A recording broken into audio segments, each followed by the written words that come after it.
Joe Rogan Podcast, check it out. The Joe Rogan Experience. Train by day, Joe Rogan Podcast by night, all day. Gentlemen, what's up? How are you? Good to see you, man. See you, bro. Always. And Robert, very nice to meet you. It's a pleasure as well. Pull this sucker up right to your face. It moves around. Yeah, it's very. That's cool. The key, yeah, keep it. Try to keep it like a fist from your face. All right. Before we let's just get into it. Let's explain, Robert. Why don't you get started with this? Explain how you came to know Robert and what his circumstances were. Yeah. In 2016, right? Yeah. I was speaking in New Orleans. I was asked to speak at this conference of like hundreds of criminal defense attorneys with Barry Scheck, who founded the Innocence Project. And we were teaching a class, essentially, from the National Association of Criminal Defense Lawyers. And Barry and I were giving a presentation in front of hundreds of lawyers about things that they could do to ensure that during jury selection and a trial that you can expose prosecutorial misconduct, how you can make stronger legal pleas to get what we call exculpatory evidence, or evidence that would tend to show someone's innocence. So it was an hour-long speech, and Barry and I were like going in 15-minute blocks. And at some point while we're on the stage, and I feel like we're killing it, you know, I'm like feeling myself, like they're really loving this stuff. And at some point on stage, Barry goes to me, by the way, you know, we just had an exoneration here in New Orleans, and this guy might show up. And I said, when was the exoneration? He said, just a couple of weeks ago. And I said, it's kind of a tricky thing to put him in a position to come up and speak in front of hundreds of lawyers.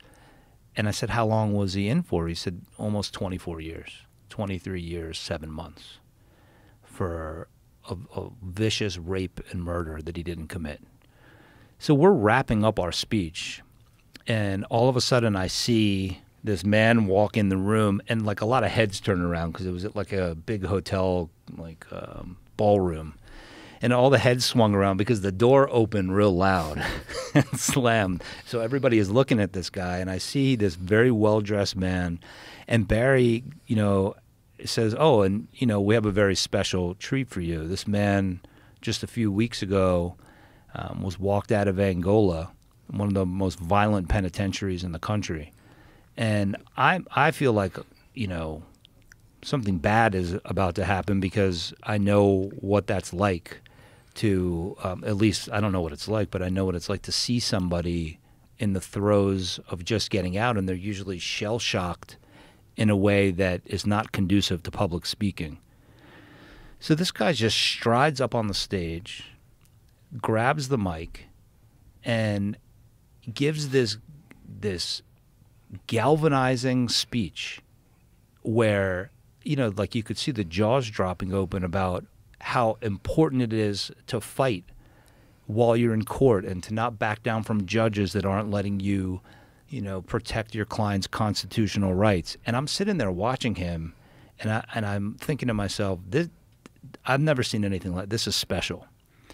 So Robert and I met right there on the stage, and we got to talking, and then we went across the street to a bar, and we had more than a few cocktails, and he told me his whole story about the crime, about this awful, you know, set of prosecutors and detectives that covered up evidence and lied and were responsible for his incarceration. And I've said this to you before, these, you know, if you've never been in the presence of an exoneree, you don't really know, you know, really the true strength and like the triumph of the human spirit in a way that is very hard to describe. So, you know, 25 minutes in, we're at a very crowded bar in the French Quarter, and I'm weeping.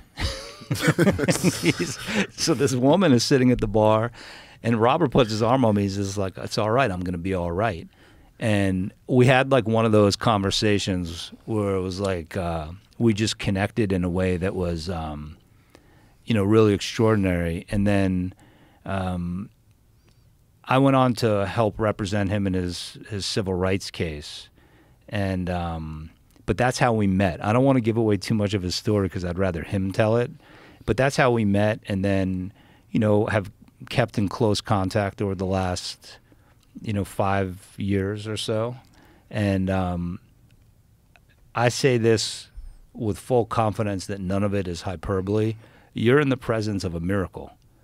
I mean, what this man was able to endure, overcome, and accomplish since he's been out is nothing short of mind-blowing. I mean, he's a force of nature, and it's just such an honor to bring him here. How long have you been out, Robert? About 5 years or so. And has it? What has the transition been like from the first day you're out to now? Is it have you like gradually become accustomed to this idea that they're not going to drag you back in? Have you like has freedom changed like the way it feels? Is it like normal now? Maybe after my charges was dismissed, I was released in 2015, but maybe 2 years after that, being threatened for a retrial.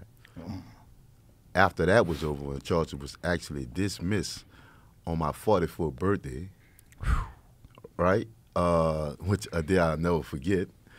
I started feeling freedom from there, in a sense, because I wasn't tied into anything no more, in the sense of... You didn't have it hovering. Right. And so, yeah, it's have been a transition from the first day I got out until even to now. A lot of things I'm getting accustomed to. And just the way the world is, right? You know, inside of prison, you live under a set of rules and guidelines, administratively and as a prisoner, right? They got their own set of rules, you know. And one of the things is about respect. Respect is huge, and just having that empathy for other people that's in the situation that you are in, right? So immediately when I got out, maybe about the first week I was out. I'm gonna tell you one of the transitional phases. I was with a friend in a riverwalk, like near the French Quarters in New Orleans. And man, then we just was talking, and I seen the old lady crossing the streets. Old white lady on one of those canes, like the full stand canes. Yeah. And, Like a walker. Yeah, like a walker, right? And it's like she's crossing the streets, but these cars kind of like moving kind of fast, and a lot of traffic, you know, and people blowing horns and different things of that nature. And I'm like looking at everybody like, ain't nobody gonna help this old lady? Like she might get hit, you know, a car might hit her, right? So I'm talking to my friend, but I'm constantly paying attention to what's going on, right? Paying attention to my surroundings. So I said, man, what the hell? I went and helped her, made sure that she crossed the street safely. And when I got back to the other side, people were like clapping and patting me on my back. I'm like, this is a fucked up world. Right? Like, you giving me accolades For doing a normal human thing. right? Yeah, that you're So I supposed know- to do. Yeah, absolutely. So I know that I was in for a hell of a transition. Just to see that people didn't have respect for one another. I mean, just passing my people and just saying, excuse me, right? Open the door for women and older people and children. Shit like that. Like, So you know. are you saying that there's more of that in prison? Well, in prison, it's just like, it's a lot of respect. And because when you don't respect nobody, I mean, there's consequences for it, right? Right. Maybe not those particular instances, but just that level and that mindset of having that level of respect, you know. If you're in your own space, a guy not going to invade your space, and if you invade space, that's consequences for that, right? So it's just having that level of respect. So when you know, what I said is, coming in society and making that transition was difficult in that aspect, amongst a lot of other things. So you were 20 years old when they arrested you? 19. 19. And could you explain the circumstances, like what happened, how you found out about it? How I found out about... How do you find out you were being accused of something that you didn't do? Well, actually, they came to my mom's house, knocking on the door, banging on the door. The police raided the house, pulled out guns and saying they was looking for me for some crimes. And I was like, I mean, knowing I commit no crimes, right? So it was like... You had never been in trouble before that? Little shit? Yeah, just normal things that people growing up in poverty get in trouble for. You know, selling drugs and just being basically being a product of your environment and the things that you see and participate in. But not no shit like they was trying to say I was involved in, like murder, robberies, rape. I'm like, what the hell? And so now I was thinking in more terms of okay, well, I'm just gonna go to the station, like, but I told my mom, I can still remember this. I said I'll be back, I'll be right back, cause I know I ain't do shit, right? Right. So I left out the house and went down to the station when they went to telling me about this murder I was charged with, these armed robberies and rape. I'm like, man, y'all people lost your mind, like. So me understanding the system as from what I was, I mean, for what was known, innocent people wasn't prevalent during that time. In 1992, it wasn't a huge thing where innocent people would get arrested for crimes, they get convicted, right? So I'm thinking that when people commit crime, they get arrested, they go to jail. That's the standard norm, right?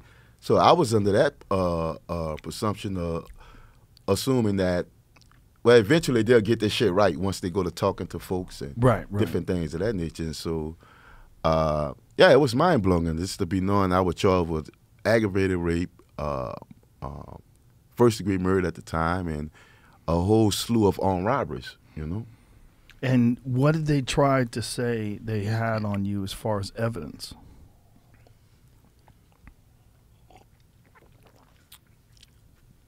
Well, a lot of that stuff kind of came out in the proceedings thereafter. They just, I mean, initially during the arrest, they don't really tell you all that. You don't find these things out until eventually you're arrested, and I mean, because it was a British tourist that was involved in that was a part of the crime. So shit made national news. So I was on television like. Internationally, this case was like really huge because of publicity. So, I mean, half of the stuff technically I was charged with, I didn't even understand as to what was the evidence and, I mean, what they had against me or what have you, until I started going through the court proceedings. And, you know, they say they had eyewitnesses, then they didn't, and then they say they didn't have eyewitnesses. So in the Orleans Parish Jail, right, I stayed in the Orleans Parish Jail 4 years. 4 years before I was actually convicted. And that because the state's case had a lot of difficulties as it relates to the identification procedures that happened. And eventually I was end up convicted because a lot of things was withheld that showed that someone else actually committed the crime. And they knew about this evidence that would have exonerated you. They knew about it. These motherfuckers. That to me is the craziest thing when I hear about that over and over and over again. Josh has brought this up, I don't know, to me more than a dozen times. Horrific cases where the prosecutors absolutely knew that they were convicting an innocent person. Right. They knew that there was evidence. They withheld that evidence. Right. How the fuck do those people not wind up going to jail? That, to me, wanting to put someone in jail for a crime that they're innocent of is almost as horrific as the crime you're charging the person with, because you're ruining a life and you know better. You know better. Willfully holding back innocent people's evidence that would exonerate them. That's insanity. Robert and I probably have different perspectives on this. I went into this thinking, and when I say this, I mean this work. I went into this thinking these were just a bunch of malicious people that, were out to frame young people of color. I don't think that that's always the case. I think subconsciously it's there. I think that they become so focused on winning and believing their own hunches, and that's what happened in Robert's case, that they go down a path. And you'll never really know what their motivation is unless you could climb into their mind and they tell you. But I know in Robert's case, because I know the case really well, that they took the, I mean, I want you to explain it, but they took the word of people that claimed they could identify him. They knew and had, it's not that they had reason to believe, they knew that someone else committed this crime. And they had an obligation to turn that evidence over to Robert and his attorneys, and they affirmatively didn't. So, what their motivation was is for people to figure out on their own, but it's infuriating, and I think that the only answer, we could talk about this probably later about the reform work that Robert's doing, that we're doing, the only answer is that we need to change laws to make people more accountable as law enforcement officers and prosecutors to make sure that they can't just do this shit with impunity. Well, this should be a crime.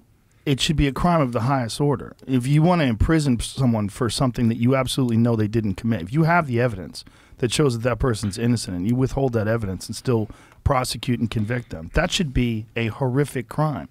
You should never work in the criminal justice system again, and you should lose your freedom. If anything will motivate you, motivate your listeners to believe what you're saying and to feel the same way, I can think of no other way than to take you through this man's journey. Because even over dinner last night, I had to turn away and not get emotional, because I don't know how he did it. I don't know how these people can have the mental stability and find the wherewithal to not only survive in prison, but to play such a instrumental role in their own release. He's the smartest lawyer in the room. So, why don't you tell Joe about how you even became a suspect and what some of the initial problems were with the case? Yes. How I became initial suspect is they had allegedly they had a false tip. It was a false tip that led the police to arrest me for these particular crimes, saying that they knew that I was involved in these crimes or what have you. Who gave them the false tip? It was anonymous. Anonymous. Was it someone that had a grudge against you, do you think? Was it someone that was just trying to throw themselves off the case? I really don't know that. You don't know? I really don't know. Okay. Okay. I don't know how that happened. But someone actually did it, right? Yeah. And that is how easy someone's life can get thrown away. It's going to show you how things can take a different turn. So, and a lot of these things, it didn't. And one way you look at it, a lot of times that, growing up in distressed neighborhoods and growing up in poor neighborhoods, you're young, you're black. A crime happened to a tourist, a white tourist. A lot of people is looking at the city because tourism. As I learned, I didn't know these things now, but as I learned while I was incarcerated, tourism is a big attraction for the city of New Orleans. There was a British tourist, and a lot of news covered nationally, and this shit got to get done. Somebody got to go to jail for this. Right. Right? Something have to happen. And so, when you take all those things into account, and somebody allegedly called and said that I had something to do with the crime, I get arrested. I mean, when I got arrested, as I said, you know, I grew up, and I can go off into this. You know, I grew up in poor neighborhoods and poor environments. I come from a single-parent household. I was the elder of 5 other siblings, which is one is deceased now. Because I essentially became a product of my environment, in the sense of maybe, you know, peddling drugs and doing things that normal teens do in those kind of environments. Eventually, I dropped out of school, and maybe a few years after that, I ended up getting arrested for these crimes, right? So when I went to prison, went to the jail first and then eventually going to prison, only thing I was equipped with a lot of courage, street common sense, and that's it. That's it. I mean, I can read to the extent to get myself by, but I wasn't an excellent reader, right? Right. I just had a lot of common sense and a lot of courage. So, I mean, going through that process was horrible. It was horrific, and it was really horrific in a sense, because in more terms of, I went through that system, and I tell folks all the time, it's like standing before a system and they speaking a whole nother language to me. Legalese. Jargon. Yeah. The legal jargon and terminologies that totally didn't understand. Didn't understand that word, period, right? So going from that and being in the parish prison, have to use my courage and my strength from growing up in poor environments to survive inside this institution or jail. It was horrific. I mean, Did you still have hope that they were going to figure out that you were innocent because you were innocent? Right. I still had a lot of hope, because I didn't know, as I said, innocent people wasn't, into my knowledge, until the world knowledge in 1992, it wasn't really nothing prevalent that innocent people get found guilty, right? Right. So I still had like a smidgen of hope, even in the parish, like, they're going to eventually get this shit right. Or if I go to trial, nobody going to find me guilty because I know I'm innocent. Just living off, just holding on to that, right? But as the time went on, me being in the parish, I started seeing guys that was getting convicted, and they actually were saying that they was innocent. I'm like, he lying, because that shit don't happen, right? He must be lying, right? That shit don't happen. I'm like, and God was more like convincing. I'm like, okay, maybe that ain't gonna happen to me, right? So when the shit happened to me, I'm like, so it was like mind-blowing to a sense. Like, man, it was crazy. Robert, did they assigned a defense attorney for you, right? A public defender? No, I had yes and no, because what happened was I hired a guy, but my family was poor. They couldn't really afford him, and I think he was appointed at some level of the case, right? And yeah, so and that was the gist of that. But man, it was so much stacks against me though, to the extent of, man, like I need a dream team.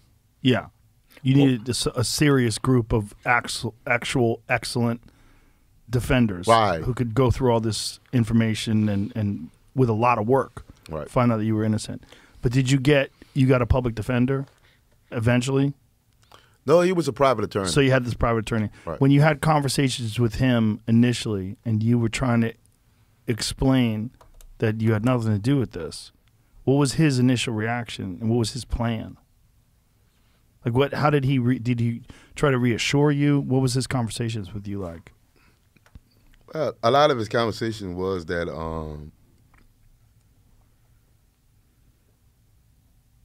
I think we can beat this. I think we can beat this predicated on if I get this information, if I get this. And I was like, okay, if you can get this, then, you know. What was the information they wanted to get? You know, different reports, supplement reports, and different things that he kept on fighting for that the courts were rejecting him on. He was like, man, I need that supplement report. I need to get this report.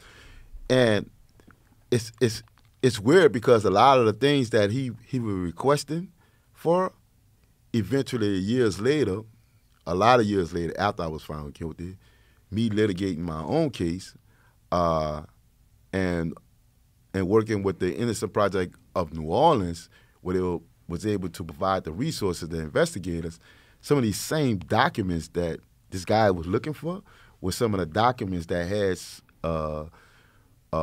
exculpatory evidence withheld inside these documents, and other documents as well, but for the most part. So I understood why he was looking for those things. But he's always telling me, like, man, we can do this and we maybe can do this if this happened and this happened. But a lot of things never happened. Did you learn law when you were in prison? Yeah. And I can tell you about that. That was a long journey. And it was a long and it was a fast journey because I was left with no other options. As I said, after being convicted, I was maybe about 22 years old, and I went to Angola. When I first went there, I look at a lot of the guys who was already there. When I got there, they had guys who was down like 25, 30 years, 25, 40 years. You know, I'm like, what? You been locked up that long? And I'm a person that I observe a lot and, you know, I think a lot, right? And I strategize a lot. So when I actually just look at a lot of these guys, I was talking to a lot of them, I noticed that these guys was uneducated.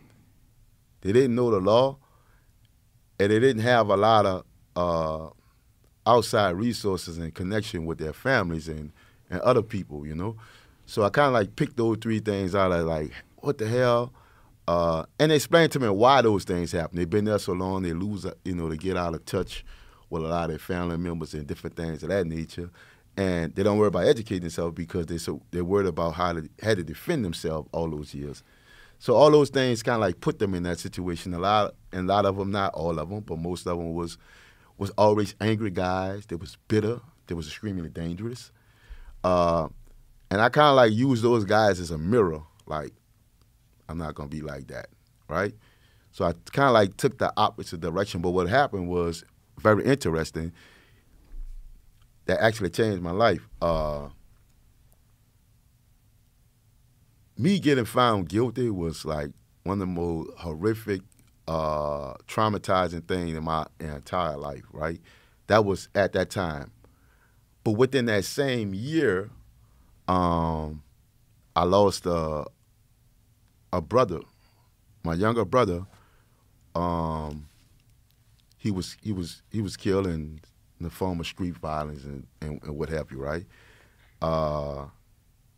And I sort of like felt, and I can laugh about it now, but I used to cry all the time when I talk about it. I can laugh about it now because I sort of understand and I'm able to accept it, right? But I felt kind of responsible for his death in a sense, even though I was incarcerated and he was free.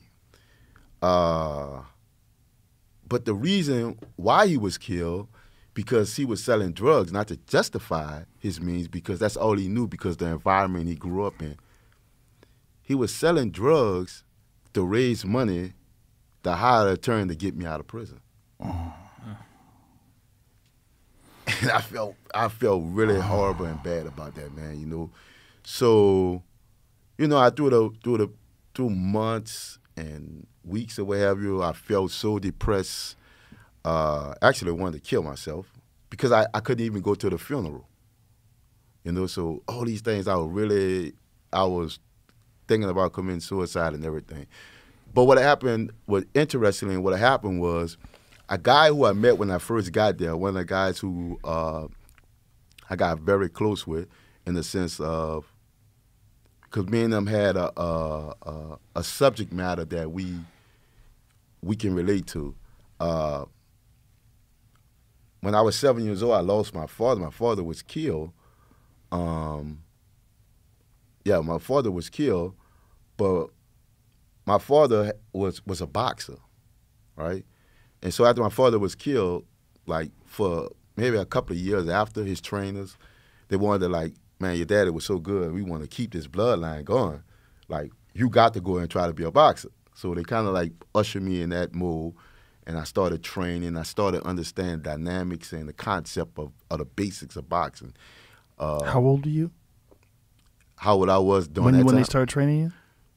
Maybe eight until maybe about 11 or 12, something to that, in that bracket. It was a couple of years I stayed and going back and forward. Was this something you wanted to do? Was this something that you felt like they were just trying to push you into doing? I think they was pushing me toward it. It's nothing that I actually didn't want to do, but that's why I stopped doing it, right? Right. Eventually I stopped doing it and did something else.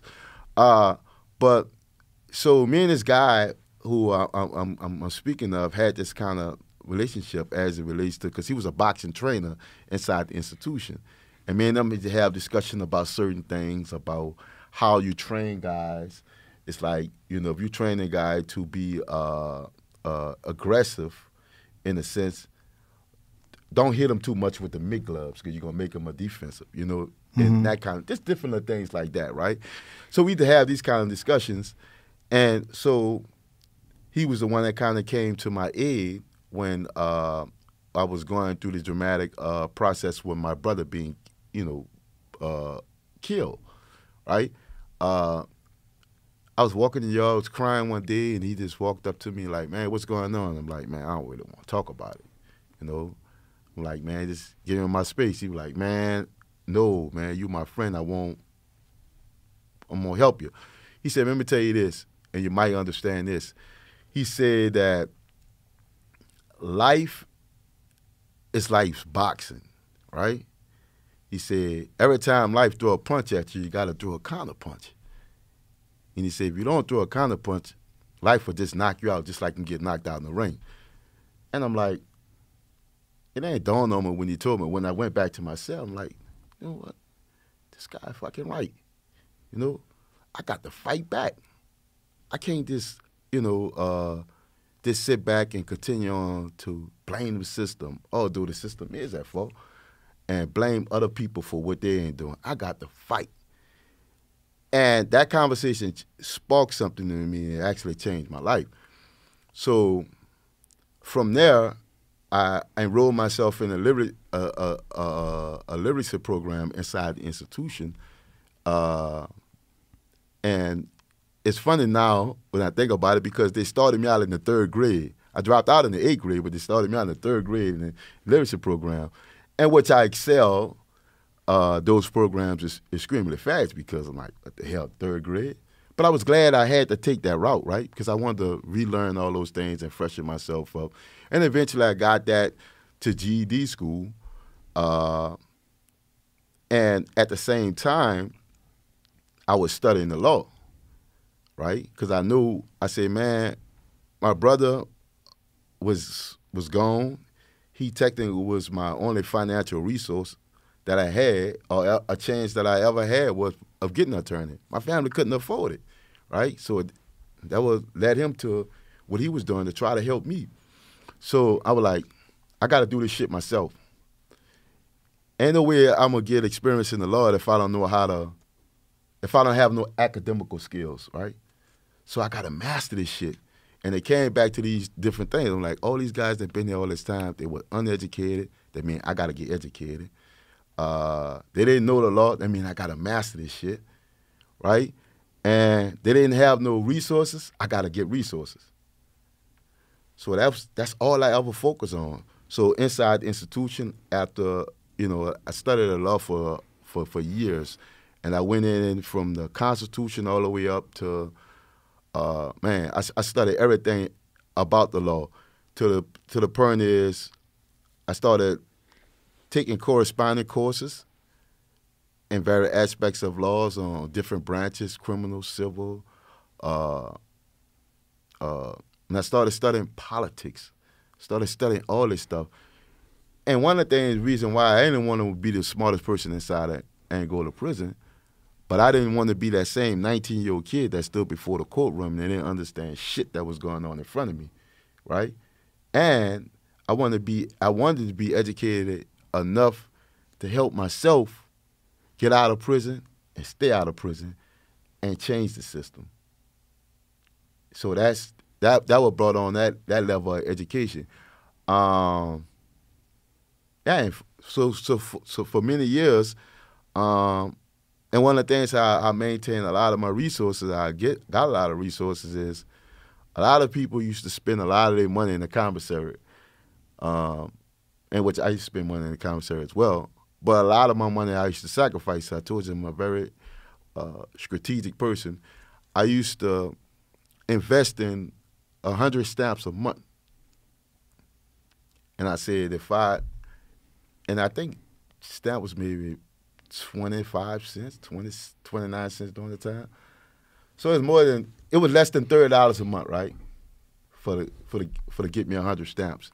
So I said, if I can write 100 people in a month, and if 3 people respond from the 100 people I wrote and bring me help, that's a $30 investment, right? For me to actually get the help that I need and to get my freedom. Who are you writing to? Everybody.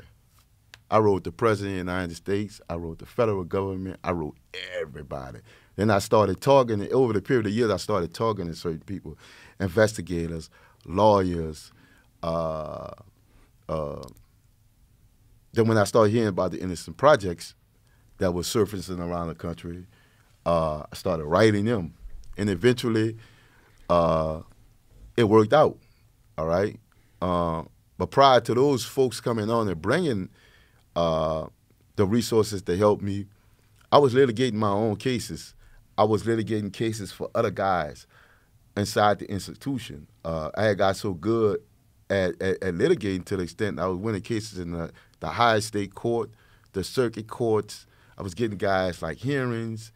I had an impeccable prison record for as rehabilitating myself. I had completed all the self-help programs.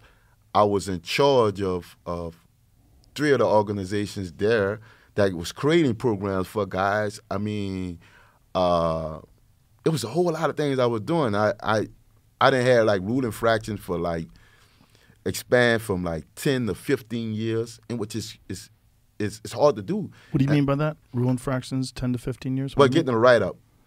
What do you mean? Inside, when you're in prison, it's like a rule infraction is like they got a set of rules, really strict rules. And if you violate in any kind of way, they call that a write-up or a rule infraction. Okay. And it's hard to get that inside the institution, not to get write-ups, right? Right. Because some guards just got animosity towards you. They don't like you or whatever. They might get you to do something that you don't want to do. So it's hard to balance those things. But I managed to do that, right? And I was getting all these help for these guys, getting reversal for guys, and some guys was getting lesser sentencing and getting out of prison. I'm like, I can't help myself.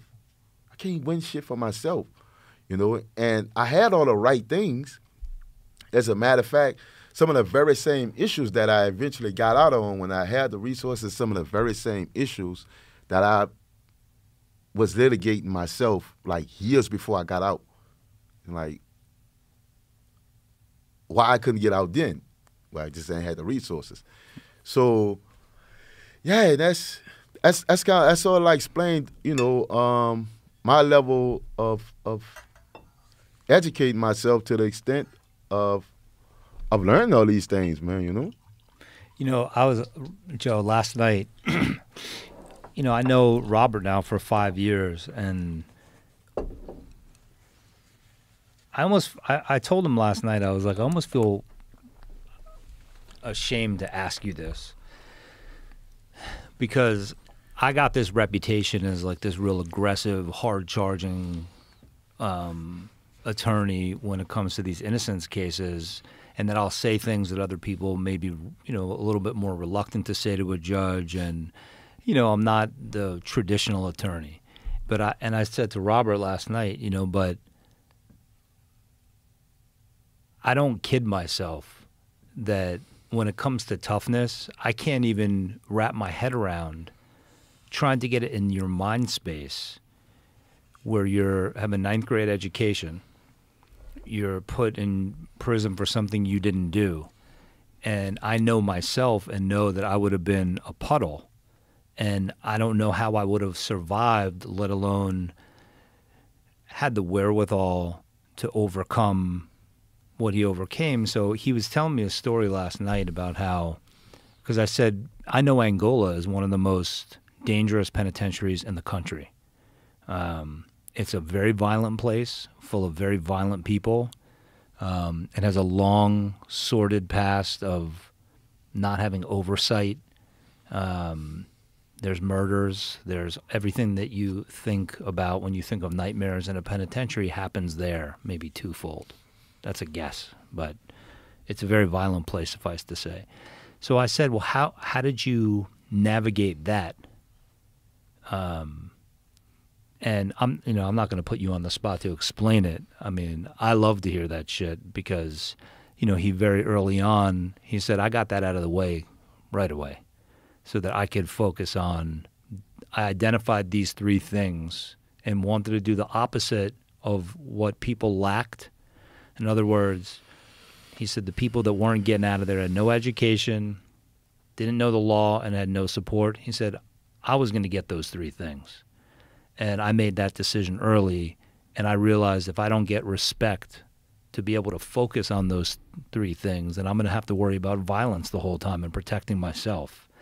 So just the contours, you could hear these words about people getting out, and I just, that's why I think this is so important, that people understand the contours of the suffering and the practical considerations of survival that he had to go through.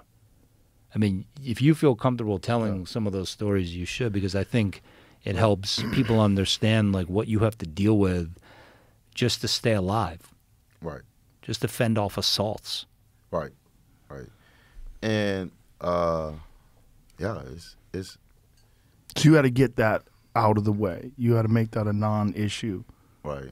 You had to concentrate on your all the things that you needed to concentrate on to get you out of jail. So how did you manage to avoid all that violence?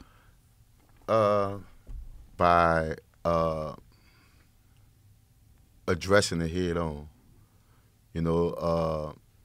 and that became that because of who I am as a person. I'm just a very courageous type person, but the environment I was raised in, it groomed you to be tough, right?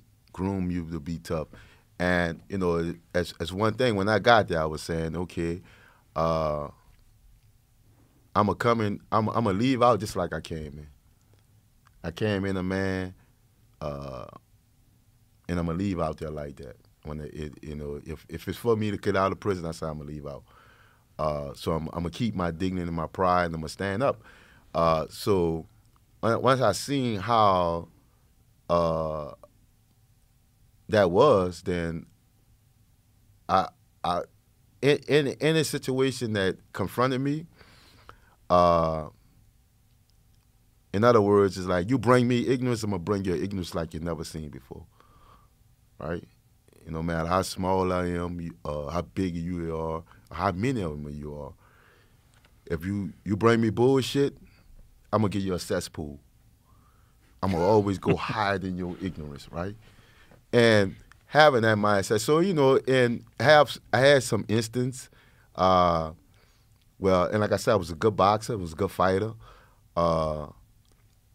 and I had a mindset because I understood boxing. It's like, when I'm boxing, if I'm in the ring, I can't hit below the belt, right? But if I'm fighting you on the street, I'm trying to win.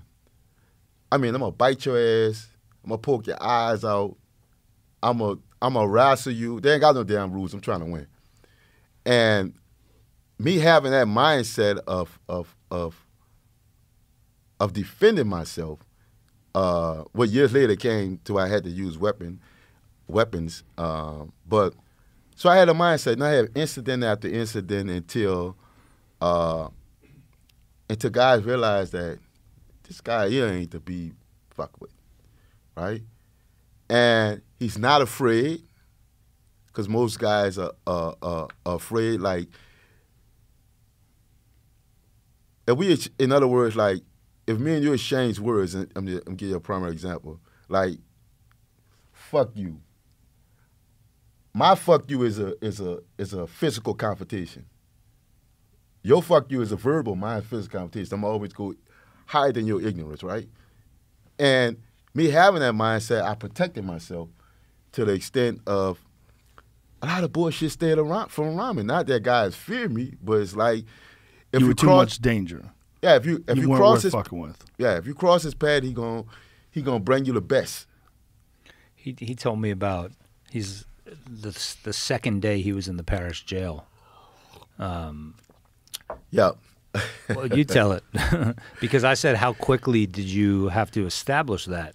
Well, you don't have to tell all the gritty details. Yeah. Or you can. This being in, the second day is being in arrested for the crimes and charges. I went in a situation of like, okay, I'm gonna be here, so I had to kind of like see how things was moving around. So it was a situation where the stronger guys would get more food, and the weaker guys would kind of get lesser food. And there's certain things that was happening, right? The stronger guys eat first, and the weaker guys eat last. Like, I ain't either one of these kind of guys, so I'm gonna get my shit straight now. So incident occurred. I was able to manage to take care of my business in the sense of challenging one of the guys. And eventually it got to a level where guys had respected me from doing that, because I was a newcomer that was coming into it, and I took it upon myself to actually challenge these guys and confront one of these guys, and dominated the situation, and to the extent where everybody started giving me a level of respect, to the extent like, he's a newcomer, but he ain't nothing. So I kind of like mimicked that same role or concept when I got to Angola to establish myself first.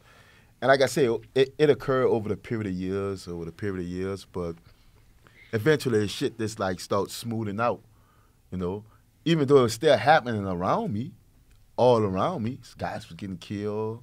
I didn't see a lot of that stuff, guys, it's horrible, but I just was there and not there, because I was focused, man. I was trying to get out of prison. I know I ain't belonging there for number one, and I know what I had to do in order to put myself in a position to win. How difficult was it to stay on track? You're in there for 24 years for something that you didn't do. Like, was it hard not to lose hope? Yeah, it's always and people can tell you this, is as much as strongest as people say I am and other people are, that come from a wrongful conviction inside of an institution. And I think that's like one of the most two feared things that they say, and I will agree with it, that scientists and other people say that man's two worst fears of dying and being terminally ill. Right? That's two ill. Yeah. So me having all the hope and saying, man, I'm gonna get out of here. Didn't really know how that was gonna happen, but it's a level of faith that you gotta hold on to, right? But somewhere in your back of your mind, because you constantly seeing it every day, and Angola, guys been now incarcerated for so long that they die almost every day. A lot of people don't know that. People die in that institution every day. And you seeing this shit. They're dying of old age. They're dying from murder. Old age. Old age. Old age. They've been there for so long. How many people are in Angola locked up? More than 5,000. Right? They have their own TV station. Radio station. Magazine. Yeah. it's like a world. And, you know, what's hard to, you know, and the reason why I think that this is so important is because you have to transport yourself and allow yourself to go. You know, he gave the story short shrift. What happens is the second day he's in there, you know, the guys that are there for a long time, they call him a new jack. And he was first in line. He got out of his cell first, and he was ready to go get food. And he said he saw on the first day that what happened is they come out with loaves of bread. The guys that have been there for the longest take all the bread and leave the ends for the new jacks. So he was out of his cell and was the third in line. And one of the guys was like, "You need to get your ass to the back of the line." And he was like, "Okay." And he went to the back of the line. And then when it came time to eat, the guy that put him to the back of the line didn't end up eating. He ended up on the floor. And to protect the details, you know, Robert put him on the floor as a way to say, okay, if you kick me to the back of the line, I'm not going to have words with you. I'm going to make you feel it so that no one's sending me to the back of the line because I'm going to eat like everybody else. Right. And that takes a level of ballsiness, I think. Yeah. And to also interject into the story, and when he told me to get to the back of the line, I didn't go to the back of the line. Another guy allowed me to get like maybe 3 spots behind him because he was like, "That's bull crap." But I already had in my mind, like, I'm going to kick his ass. I'm going to kick his ass. Thank God you knew how to fight. Yeah, I'm going to kick his ass. That or either pick up something and use it as a weapon on him. And eventually I did. To care my business, I put his ass on the ground in a pool of blood. And I let everybody know on both sides of the tier, there was maybe 56 people. I let everybody know on the pod that I ain't the one. And if you think I'm just talking or I'm just verbally just saying these things, if you just give me a fair chance and with each one of y'all that feel that way, and I kick everybody, I kick all y'all ass. And I know I can't beat everybody in the world, but I damn tried, right? So me doing that, that's what kind of like, hold up, man, this little guy here is something else, right? So eventually, started getting my little respect. I ate just like everybody else ate, the ones who was doing what they was doing. And eventually, over the period of time, a lot of that stuff I got upset with because it wasn't right. I'm a fair person, right? So eventually, I ended up taking a guy's job and what they call like tier reps, right? You're the rep for these guys. Mm-hmm. And, you know, so I ended up getting in a competition with the guy, took his position, and from that point on, I was in the parish. I always maintained that kind of position. That's being a representative for a lot of these guys. And guys wanted me with that position because not that didn't know I wasn't side with the administration, Mm-hmm. right? They know I'm going to play it fair across the board. Like, the administration was to bring me a pan that I know that wasn't going to feed the 50 people. I'm going to slide that shit back out the door. We not eating, right? We going on ban. We going ban. We not going to eat because I'm not going to take that and feed all these men. It's not enough food. And having that kind of, it just give a lot of people a lot of respect for me while I was there. Like I said, I still went through shit that everybody else go through by being in jail. So they gave you, like, they would give you a plan for how much food everybody would get? And then you would be able to negotiate with them? No, in the parish jail, what happened was, if Robert, try to talk into the microphone. Oh, just pull it up towards you or move your seat. Doesn't matter.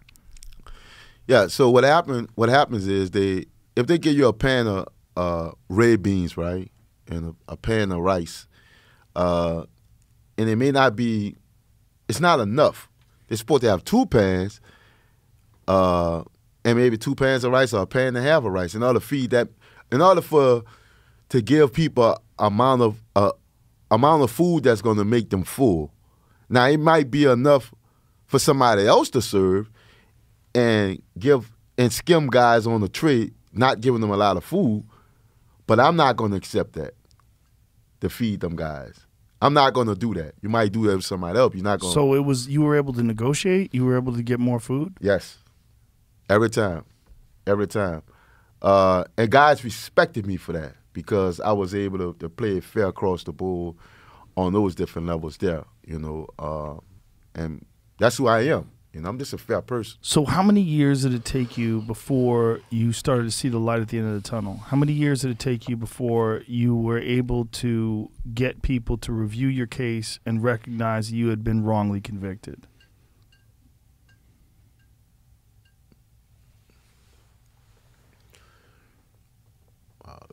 Never thought about that. They had, maybe after. No, I can tell you this. This is what happens. And unbelievable. I got convicted in 1996. I filed my first post-conviction as what they call pro se litigant, meaning I did it myself.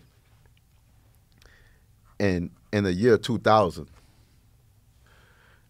I received the evidentiary hearing, which is a hearing without no attorney. And my issue was mainly about the DNA testing. I was asking the courts to preserve the testing, if there's any testing. If there's any testing that's available to preserve the DNA testing so I can test it and prove my innocence. And I got granted an evidentiary hearing for a motion I did. Well, unbeknownst to me, years later, that was the first ever of a motion that was granted on that capacity because they ended up creating a law for the preserved DNA testing. That's way after I did this in 2000, in the year 2000, right? I was like so ahead of time with this filing, and I didn't even know it. So from there, I ended up getting denied in the courts, and this was a whole chain of other things. But I think in 2010 or 11 that the Innocent Project of New Orleans came on board to bring their resources to help me out. And even after that, I still was getting denials with them, right? We still was getting denials. So, and I tell people all the time, it's like, throughout the course of 23 years and 7 months, I had 16 denials from every court, from the lower courts to the middle courts to the highest courts. And let's think about what's happening here, by the way. What's happening here, just to put this into context, is that Robert is asking the court to order the prosecutors preserve the biological evidence from the crime scene. This was a rape and a murder. They had collected evidence, and he is saying to them, please don't destroy the evidence because I want to prove my innocence. And I've talked to you about this before, about how prosecutors and state politicians fight this being made a law all over the country. And they come up with excuses like, well, then we're going to have a rash of people that want their evidence preserved and retested. There'll be a run on the courts. I mean, this seems to me to be a fundamental human right, okay, of somebody that's accused of a crime that on the strength of snitch testimony and hidden evidence, which we're going to get to what was hidden from him and his legal team in a minute, that he is fighting a 7-year battle, a 14-year battle, just to try to get somebody to help him get an order from the court to preserve the DNA. I would like to say that this is an anomaly and that this only happened in Robert's case. It happens in way too many cases that I've handled and that the Innocence Project handles and the criminal justice reform organizations handle all over the country. So a lot of what I get as a result of speaking out is, how can I help? One of the ways you can help is, your voice matters when you are voting for elected officials. Your voice matters when you are writing a letter to a governor. Your voice matters if you show up at a town hall meeting. It really does all matter. And we have to keep on pounding beating the drum to make sure that fundamental rights like this, laws to protect these rights, are enacted. But I just wanted to make sure I mentioned that before I lost the thought. But, because by the time the Innocence Project of New Orleans comes along, and eventually Barry Scheck and my dear friend Nina Morrison, who are, Barry is, but Nina's one of the leaders at the Innocence Project in New York. She just got, put forth as a potential federal judge pick. She'd be an amazing choice.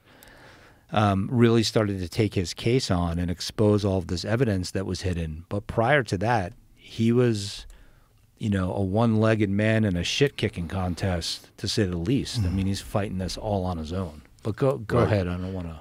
Yeah, and not only did a lot of my pleadings was about preserving the evidence, it was also about all the withheld evidence and all the things that actually pointed to my innocence.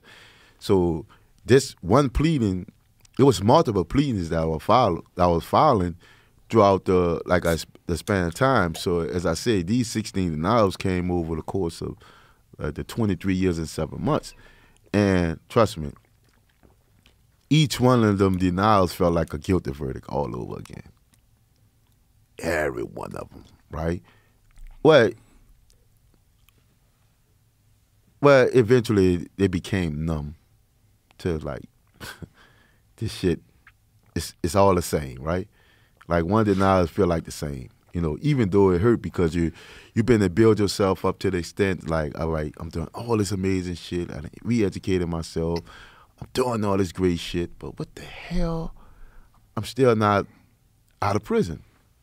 And so when the Innocence Project of New Orleans was able to bring all the resources, we still was getting denial, still getting with denial. I'm like, God damn, I got the facts, I got the law on my side. Like, what the hell? You hold on to the hope, but it's always in the back of your mind to go get back to this piece. It's always in the back of your mind, like, man, it's a possibility that I might die here, right? And something that you dread, that's one of the worst things for any person incarcerated, but especially like when you're innocent. Like, there's a reasonable probability that I might die here. How many guys you think you met in jail that were innocent, that were probably going to die there? I met a lot of innocent guys in there, but I also met a lot of guys who actually died, right? Because, in some instance when I was in prison, I used to work for this hospice program, right? We deal with a lot of the elderly, the terminally ill prisoners over there on the hospital ward, right? You go over there and you care for them and you do these things for these guys. And a lot of those guys who, right before they die, because I shared my story and let them know I was innocent, and they're like, they was in their right mind. It's like, Rob, I'm innocent, man. I'm innocent. And I'm like, not all of them, but I didn't have that conversation with a lot of them. And I'm like, okay, he got no reason to lie. He about to die, right? Yeah. There's no reason for him to lie, right? As nothing that can happen. And so I believed them, right? So and it was quite a few of them that came into the junction of expressing that they were innocent. I'm glad you're wearing that T-shirt. The death penalty kills innocent people because I think there's a lot of people that have this sort of hard-nosed idea that the death penalty is a good thing because it kills people who do bad things, and it's very simplistic. But the problem with that is the legal system is very, very, very flawed, very flawed. So this idea that the death penalty kills innocent people is a very important idea, and people need to understand that for in your case, your situation, it's not unusual. This story that you're telling, it's unique, and it's amazing that you went through it and that you figured out a way to educate yourself and to get yourself out.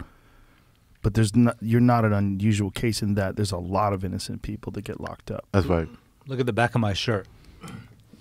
Those all innocent people who were killed?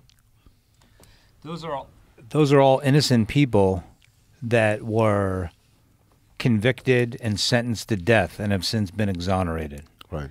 So Clemente Aguirre's on the back of this shirt. You've heard his story before. And, we're going to talk a little bit later about some cases of people that are still on death row right now, that there are strong cases for innocence for them.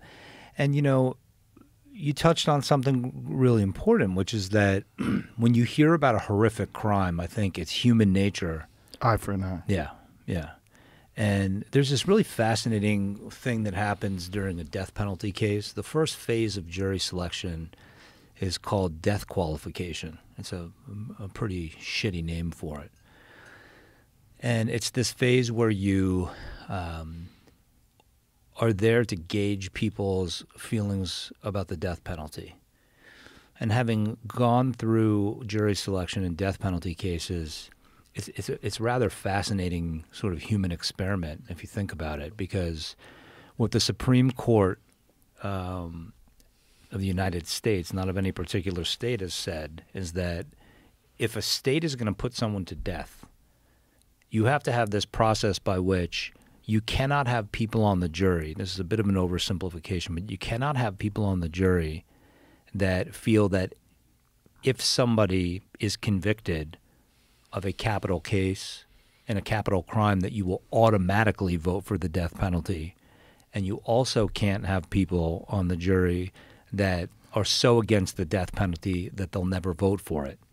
Now, during this process of gauging people's feelings about the death penalty, you get to have a conversation with them, and you can see the conflict, the emotional tumult in their words and their body language, in wrestling with, well, if somebody would, murder a child, or, they deserve to die.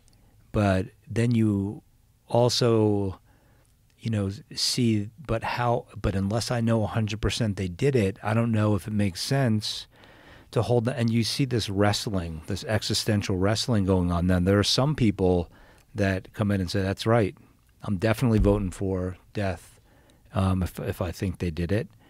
And, it's fraught with so many problems because of the finality of it, right? And, people have different philosophical beliefs. But if you knew the sheer number of people that, Florida leads the nation in death row exonerations, it would have put 30 people to death that were actually innocent that have been exonerated from Florida's death row. Over what period of time? 30 or so years. So that would be, one person a year, innocent person killed on the death. So yeah, we all, I think a lot of criminal justice reform is about, we live in a society that's so, if you're not this, you're that. You're either on this team or that team. It's a very binary, simplified, zero-sum game. Yeah. And, I think human existence is far more complicated, and there are too many layers of gray areas that, everybody should really stop and pump the brakes in their thought process and not be so wedded to how they were brought up or what their parents believe or what they think their friends believe, and really take stock of, you know, what am I really about and what do I stand for? You know, I say often that I stand in awe of these exonerees, and even if, as I'm listening to it today, I'm hearing it and I know the story, but to know what Robert had to endure, it's just hard to imagine how a human being could get past it. I mean, he told me about the first time he saw people go for food in jail, and he said it was like a bunch of fucking savages, you know, running after food and grabbing it and running away. He said, I thought it looked, to me, it was like, you know, I think what you said, it was like paralyzing to me, because it was like, you know, I saw human beings in their most sort of primitive form. And he said, well, this is different. You know, I'm in a battle. Yeah. Robert, can you explain some of the what you ended up finding out was hidden from you? What was the exculpatory evidence? Well, they would held that first of all, maybe I can explain the crimes, right? There was a spree of crime that happened in the French Quarters in New Orleans. It was, I think, 3 armed robberies, a rape and a kidnapping, and a murder was tied to that. So they took all these crimes and said it was a part of a spree. All right, they had a car that was involved in the crime, and they eventually, over the couple of weeks after the crime happened, maybe, they found out who the car that was involved, and during the time when they was doing the investigation, my name came up as an anonymous tip came in, right? So what they did was they eventually arrested me and connected me to the car that was actually used in all these sprees of crime, including the murder, the robbery, the kidnappings, and the rape. And years later, it eventually found out that another guy got arrested for the murder and was connected. In his possession, he had possessed jewelry and articles of evidence from each crime spree. And From each of the victims. Yeah, He had each of the jewelry from the woman that was robbed. Right. He had clothing from one of the other women, I think the woman that was raped. Right. And they never turned this over to him. Right. And so, yeah, they would have held that from me. That was that. How did they connect you with the car? That's what I'm about to explain. They connected me to the car. How they connected me with the car? The prosecutor theory was that, like, when they arrested this guy, they got him to say that me and him was friends, and he allowed me to use the car, right, at times to commit the crime, but all the evidence suggested differently. And so at trial, what they did was they charged, he got convicted of the actual murder, right? He got convicted of murder, and they separated him from the other crimes, and they charged me with the other crimes, right? But unbeknownst to me, on the day of trial, that I was for the rape, kidnapping, and the armed robberies, that he told the prosecutor that I had nothing to do with none of the crimes, that I never used a car, none of that, right? But when I went to trial, the prosecutor said something totally opposite.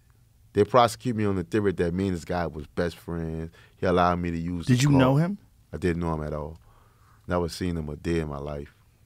And the short answer to your question, Joe, about what they had connecting him to the car, a driver's license. You would think a driver's license, a registration, insurance, someone that had seen them in the car. The answer is they had absolutely nothing. They had a word. They had the word of a guy that had been accused and tied to these murders who was looking to put it on someone else. How did he put it on you, though? He found out that there was a tip Right. implicating him. Right. Right. Absolutely. And so he tried to be a snitch to get the heat off of him and put it on you. Absolutely. And they let that happen. Yep. Even though they knew. Right. And it goes deeper than that.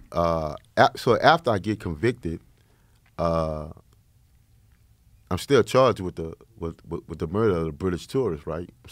I'm still actually charged with it, even though I haven't been going back and forth to court with it at this time. After I get convicted, and I know I was going to get a life sentence for the rape, the kidnapping, and 3 armed robberies.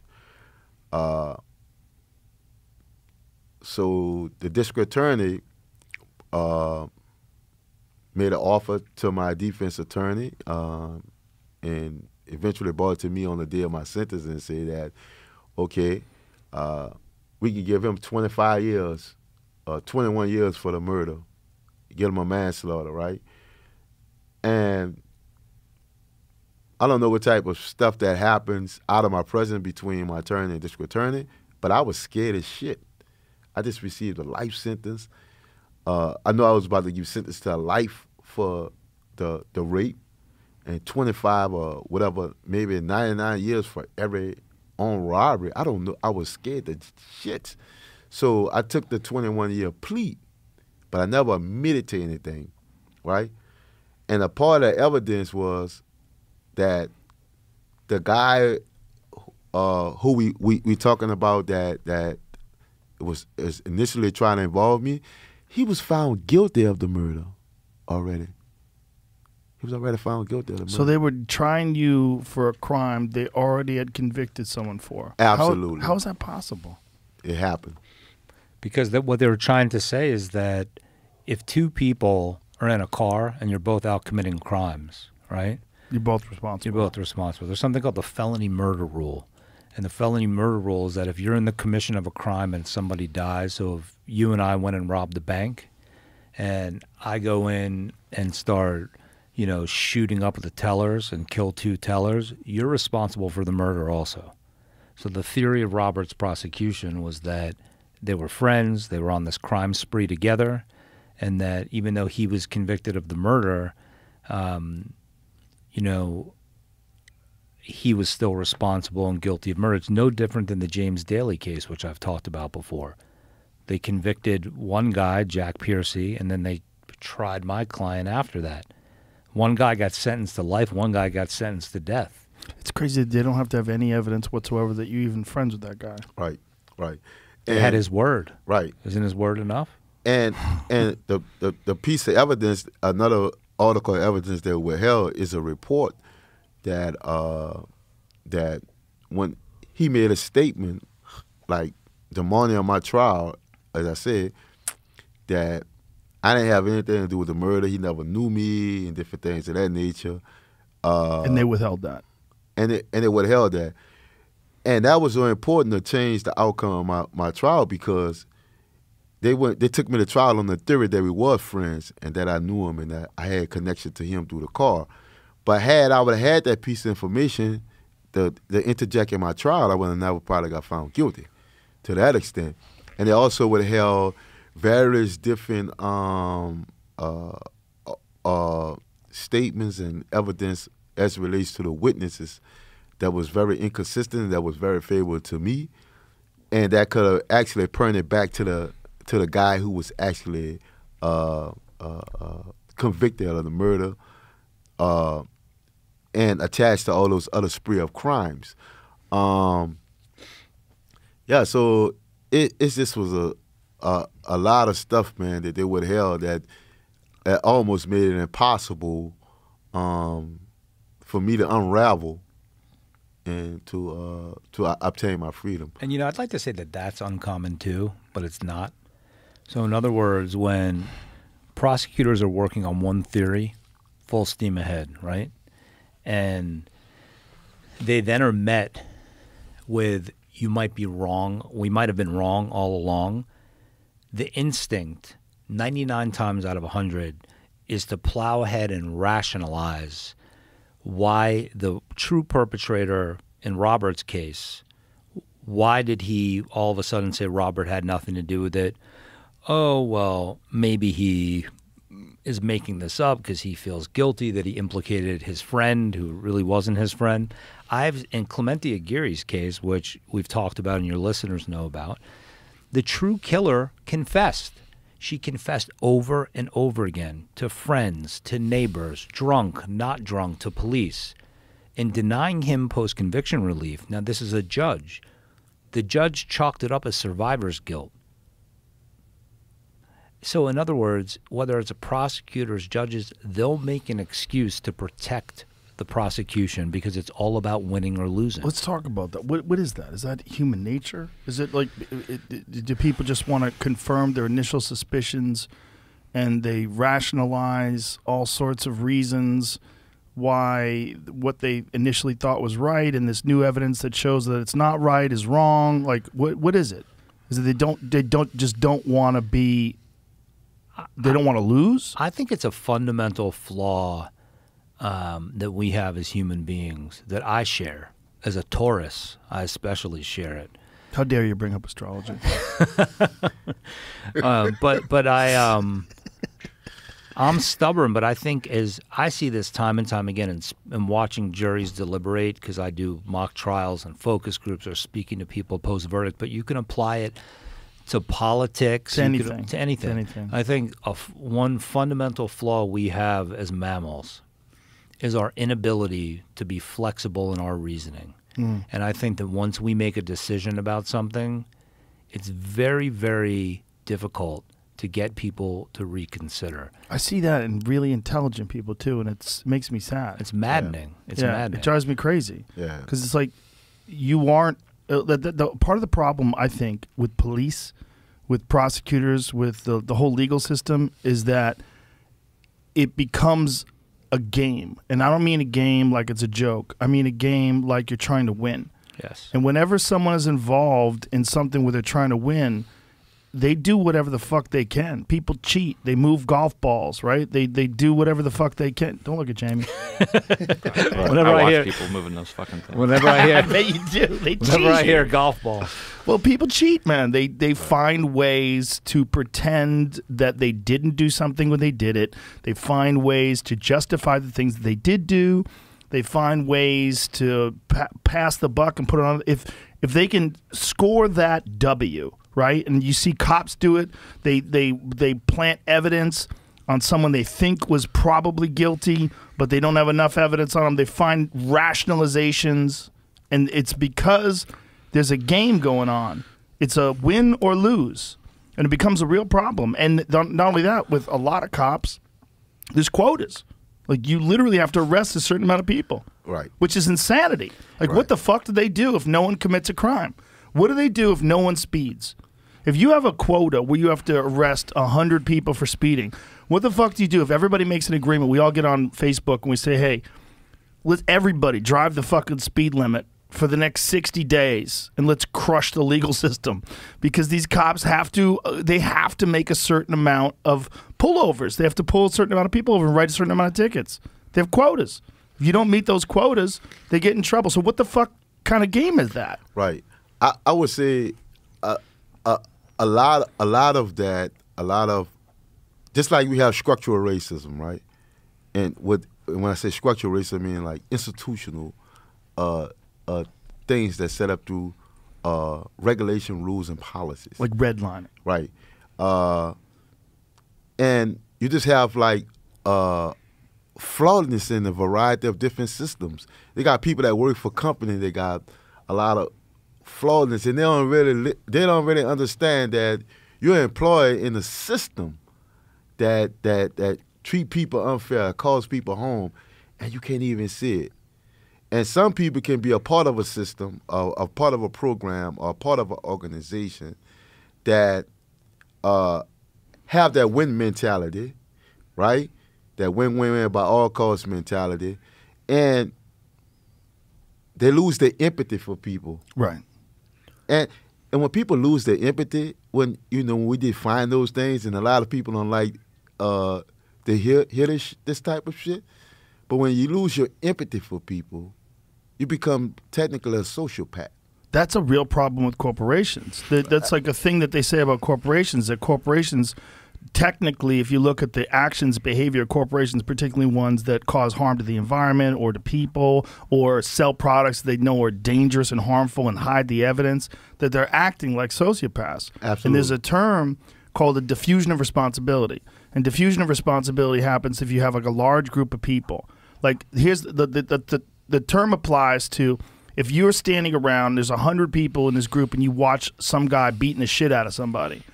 You don't step in because you feel like it's not my fault. I'm not responsible. There's so many people here. But if it's just you and one guy beating the shit out of someone, then you feel responsible because no one else is there to help. Right. But the large number of people you would think would stop someone from doing something, like a corporation. Like there's so many people. How could this corporation, how could they act in such an unethical way that they know is harmful to a community, polluting rivers, or harmful to the people that they're selling these products to?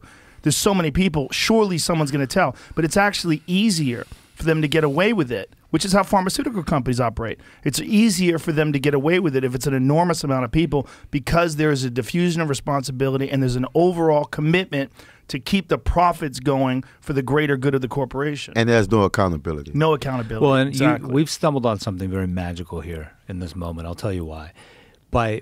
It's no different with a corporation than it is with prosecutors and detectives, and I'm going to tell you why. My theory, at least. My humble perspective on this is that when you're a prosecutor or a corporation, a case or a person, whether they're taking a drug or buying your product, is just a number on a sheet and a name on a sheet in a spreadsheet or in a program. And what they lack, and when talking about lack of empathy, is that they lack the ability, partly because of how they're positioned, to be positioned practically. In other words, to be able to sit down with the person accused and hear from them. They're in a position where they are told they have to win, or in a corporation's, in the case of a corporation, make money and increase profitability. But I think it's the same flavor, which is that the lack of human interaction and being able to understand with prosecutors the human toll that is left in the wake of these prosecutions. I cannot tell you, Joe, how many former state prosecutors, federal judges who are now criminal defense attorneys have moments where they break down emotionally and go through years of regret about how callous they were, and how much they lack sensitivity, and some of them, and realize sort of, I don't know if it's so much the error of their ways, but I know, and he doesn't fall into any of those categories. I know a former federal judge, I don't even want to name him, who is a former federal judge who was a former prosecutor. I've become very, very close with him in New York.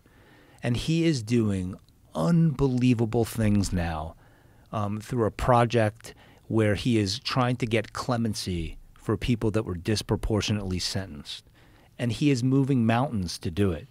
And I think some of it is because he feels a sense of obligation. Because in some instances he was forced to sentence people because of sentencing guidelines disproportionately. I think some of it is a change in perspective. And if we could figure out a way, like I have a theory that it's lack of training. It's the lack of, a system whereby prosecutors can really sit down with a criminal defendant, the accused, and their attorneys and get to know them and understand how damaging this all is. Because just getting accused of a crime, even if you get acquitted, it's life-ruining. Now, I've seen it happen in white-collar crimes, certainly in crimes where you're, accused of some violent offense. So I think you've put your finger on something remarkably relevant.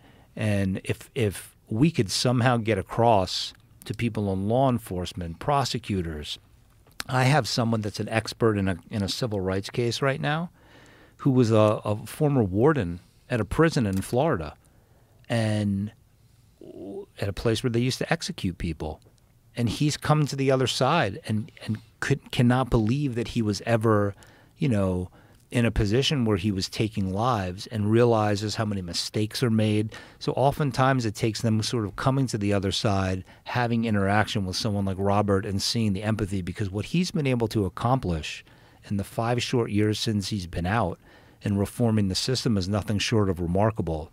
To me, it's both a happy ending and it's terribly depressing, because look what they wasted on taking him through this. And we were talking about on the way over here whether or not he ever would have become the force that he's become in criminal justice reform if this all didn't happen to him.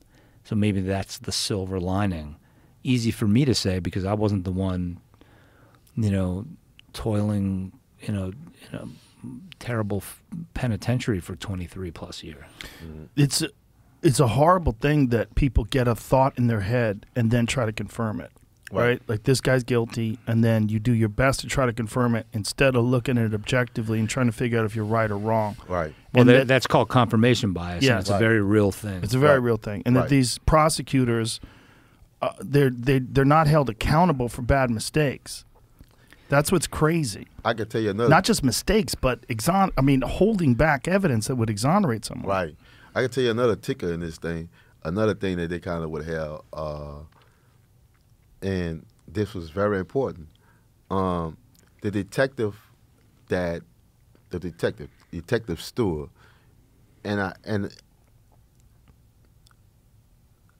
can say he an honorable person, and I have a lot of respect for him, because what ended up happening is Detective Stewart was the detective he was the head detective on the homicide. And his job when he did his investigation was for the murder, and he determined from his own investigation and the investigation of teams that he worked with that the spree of crimes as well as the homicides were all tied into one person who committed the crime, and that was the person who was convicted of the murder. So in other words, he did that, and he told the prosecutor that he had the wrong man. That was the first time he ever did it in over 20-something years of him being a police. He told the prosecutor that, because he was the one that made the arrest on me, and he felt so bad when the Innocent Project of New Orleans reached out to him and said, "Hey, do you remember the Robert Jones case?" He said, "Yes, I do remember the Robert Jones case." He was saying, "Hey, how you doing? He's out, huh?" He said, "Hell no, he's not out. He's in prison." Well, how he was in prison? I told the district attorney that we had the wrong guy, and his mind was blown. When I met him at court, that going through my hearing process, he brought his wife. He met me in court because he went from New Orleans, detective in New Orleans, to working for the FBI, to working in various high-level places. And this man was blown away. He was like, I thought that cleared that guy up, that case for this guy years ago. He felt so bad, and he felt so relieved when I got out of prison. It was crazy for the prosecutor to have all this kind of information in their pocket and to withhold that information. Now, knowing what we know now that you are exonerated, that you are out, what are the repercussions? Did they have to compensate you? Does anything happen to them? The people that withheld that evidence, did they continue to work? Are they punished? That's a timely question, huh? What's going on? I think you might answer that. Well, no, you should answer it. I mean, Robert just agreed. He filed a federal civil rights claim, which is for monetary damages. Let me answer the first part of it first. Okay.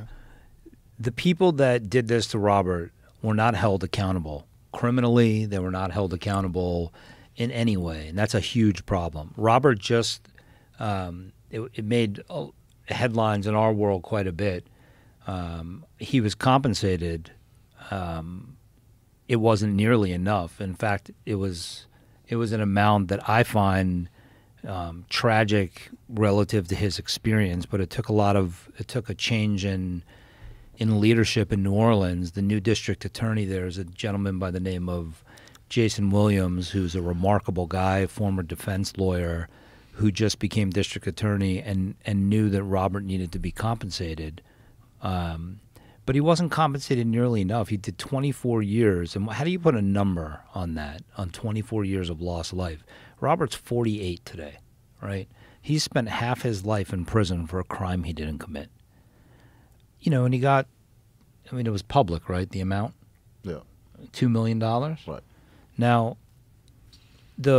I know intimately well, you know, what Robert has been through. I can't empathize. I can sympathize. I can't empathize because I didn't go through it. But I've seen how he's struggled financially since he's been out. And how do you pick up the pieces of a lost life? You know, I once heard a civil rights attorney ask for $36 million in a case where two guys were both spent 18 years in prison for crimes they didn't commit. And he said it, and it brought me to tears. I was his co-counsel in the case, but I'll give him the credit because it was a remarkable line. He said, $36 million, a lot of money, ladies and gentlemen. That's not nearly enough. So he was compensated, but is it enough? I don't know. You know, I don't, unless you sit in a prison cell and know what it's like for a day, a week, a month, and, you know, your lifetime starts passing by.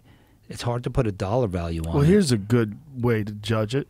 Ask any of those people that wrongfully put him in prison if they'd be willing to go to prison for 24 years for $2 million. Yeah. I guarantee you none of them would say yes. It's not nearly enough.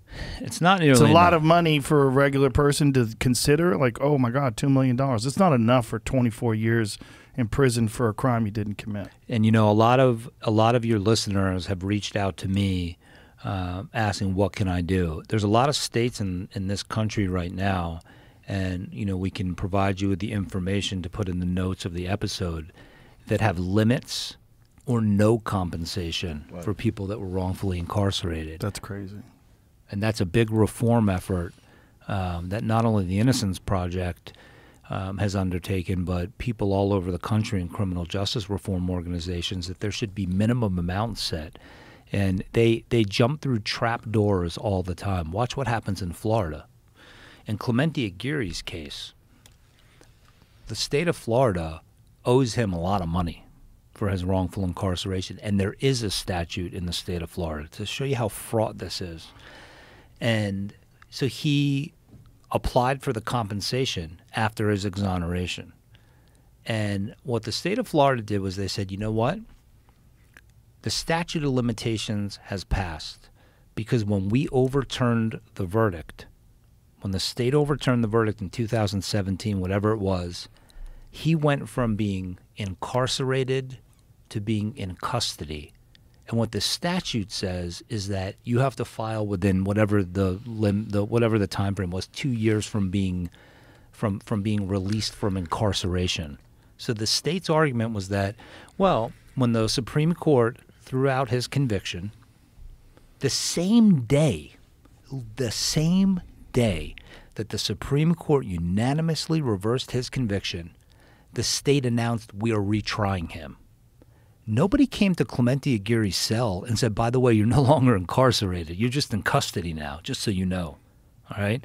So what they would have you think is that, or have the court think, is that at that moment when his conviction is thrown out and they say, we're going to try you again and try to put you to death, that you should have filed the wrongful compensation claim when you're trying to save your own life and get out of this mess yet again. So they jumped through this trap door. And the judge, who was a magnificent man, his name is Judge John Galuzzo, who I credit with saving Clemente's life because in his retrial, he let the jury selection process play out like it should. And he, at one point, said to the prosecutors, you know, what you think is the truth may not be the truth after all. And he let me put the real killer on the stand because I was afraid she was going to leave town as a material witness to preserve her testimony. And she all but confessed on the stand. And the state dropped the case. He wrote an opinion denying Clemente post-conviction relief and apologized essentially in the conviction. And he said that basically the Florida legislator wrote this statute in a way that ties my hands because he wasn't incarcerated anymore. He was in custody awaiting trial. So even when you get these laws on the books, it's like, you know, your mind starts to spin like, where does the fuckery end? So that's why, you know, the way that Robert has not only, and he should tell the story of how he finally got out but he, you know. Can you tell me what's happening with Clemente, though, before we do that? Yeah. So Clemente right now I'm in the process of representing him in his federal civil rights case. I can't talk too much about it because there's a law or there's a rule about not speaking out. But we are holding the people accountable civilly. I've taken some of the depositions so far, and we're, you know, excited to be able to get him some measure of compensation. But he is, you know, he's in a tough place. He's here. He can't work. He's in immigration limbo. And he is doing the best he can, you know, to survive. And hopefully the civil rights case works out. I have a great team of people working, you know. How long does something like that usually take? Yeah, I mean, the wheels of justice grind slow in getting both exonerated and compensated. I mean, the case has been going on for a couple of years or a year and a half. It'll probably go on for a couple of more. And then, you know, there's more hoops to jump through to finally get them to write the check. They can appeal, and sometimes it can drag on for many, many years. Absolutely. Robert, what are you doing with your time these days? That's a good question. Well, I'm doing a lot. Right now, I'm currently the director of community outreach and lead organizer and client advocate for Orleans Public Defender's Office. And that's public defenders, as you know, is attorneys who represent people who can't afford attorneys, generally poor people. I work in that office, and so I kind of like work in the same criminal justice system or the same court system that actually sent me to prison. Wow. You know, it was more in terms of like when I got the job and I sort of worked my way into a position, because some of the things I used to tell guys like when I was in prison, anticipating getting out. When I started seeing things was going to work, I was like, okay, it increased my hope I was going to get out. I used to tell guys in prison, because I was an inmate counsel when I was in prison, right? I used to tell guys that one day, you're gonna see me come back inside the prison in suit and tie, and I'm not gonna be a prisoner. So I had that experience like several times. I have more than like 50-something clients in Angola while I was housed. So I actually walked back into the same prison that I was actually housed in. It was with a suit and a tie. It was a great feeling, right? So. And I take that, I share that same level of inspiration and gratitude when I go back in the same courtrooms that I was actually prosecuted in, just a court building, and able to establish a working relationship, a respectful relationship with a lot of the judges. And now that we have a new district attorney, and they district attorneys, so we have a beautiful working relationship and understanding both aspects of the criminal justice system from the prosecutor perspective, from a defense perspective, which all surround fairness to me, right, and justice. So I see it. So I do that. I run a nonprofit organization that mentor the youth. That sort of like to help them make a transition from childhood to adulthood, which is a huge thing for a lot of the youth. called Freedom Foundations, and I'll give you information where people can actually go and check it out. Me and another guy who was formerly incarcerated, who also is a designer. I do some public speaking in different places and help change different laws. And because of the position I am, I have a lot of influence in the community. Amongst a lot of our state representatives, city councilmen, and I sit on a lot of boards and committees for the city of New Orleans. So I have a lot of influence and a lot of respect in the city of New Orleans, not just because of my experience, because of my skill set of bringing everybody on one accord, not being afraid to speak truth to power, and which a lot of people don't like me for it, but they respect me for it as well. And yeah, so that's what I'm doing, and we can get off into it later, but it's another book that I'm writing that's going to kind of tie everything in, and because of your platform and what you're doing to uplift the voice of people who have been in these type of situations, and also to affect change. And that's one of the reasons why I respect your podcast and what you do, and people that's in your position, like people like, because I can go on and on about this guy, Josh and Jason, how they use their position to help people. And I'm going to be really asking for your help to push this book that I'm about to do, because I want to be on a platform, right? I want to create my own platform of fairness and using the influence I have to expand these type of things and to change the concept, change the mindset of a lot of people, man, because they need more people like yourself, at using their platforms to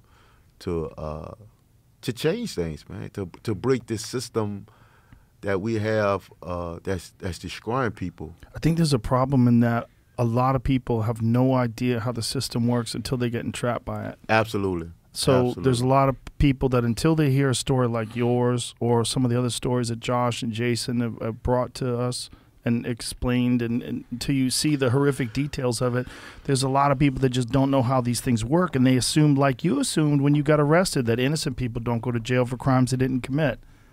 And then having a person like yourself who can explain what happened to you and all the horrific details, when we have a few of these conversations, then people realize, like, oh, this system is fucked up. And then Absolutely. When Josh can explain just this human nature that's involved in this confirmation bias, and then trying to confirm your initial suspicions and ignore all evidence to the contrary, and all that there's some sort of a weird flaw in human nature, we'll get these conversations going, and people can sort of have a different perspective. So when they hear about someone getting convicted or they hear about someone getting arrested, instead of just immediately assuming that they're guilty, instead it's going to bring up a conversation like, this is a flawed system, a very flawed system in so many different ways. And not only that, if I may interject, a lot of people look at the individual that have been impacted, like myself, right, by the system, but wrongful convictions of putting people through the system it's beyond me.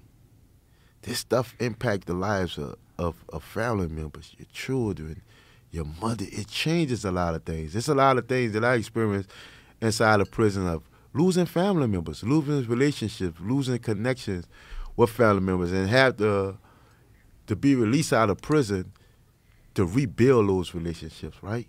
To rebuild those relationships. Some relationships I had to cut off. Some relationships that just got lost and don't know how, and try to mend a lot of those things. But and in my state, the state of Louisiana, as you said, yes, I have been how many years it took for me to actually get to this point of being compensated to extent. I had to fight for that, right? In my state, the state of Louisiana, they have a compensation law. It was $25,000 for a cap of 10 years. So no matter how many years you stayed in prison, it was $25,000 per year that you stayed in. That's crazy. Yes. That is fucking crazy. Now they increased it to 40,000, right? Whatever. Still crazy. What a 10-year cap. And Give someone a year in jail. Tell them, like, for every year in jail, you get to keep $40,000. Who the fuck is going to say yes to that? Right. So, and we have been, and that's a part of my reform work and working with the Innocence Project New Orleans and a variety of other organizations and working with state legislative to keep on fighting for that change, right? That's some of the things that I also participate in.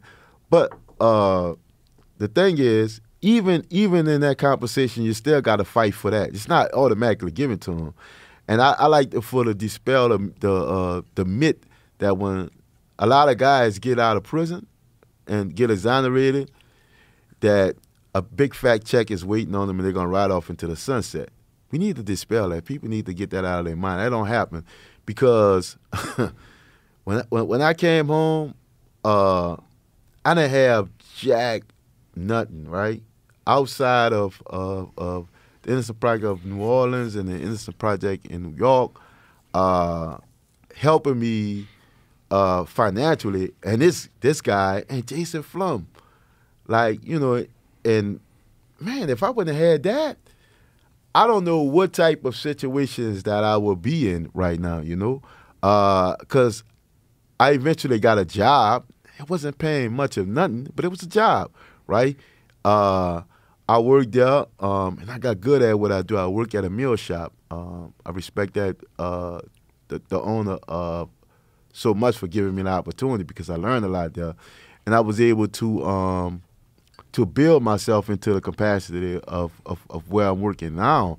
But financially, morally, to surround myself with guys like Josh and Jason Flum is huge. Because, you know, these guys have platforms. They're famous, right? You don't like to call it so that. I mean, you know a lot of people. You're in position. And, I mean, to be real friends with these guys and and allow me the opportunity and don't look at you like, you know, just because they may be at a certain level.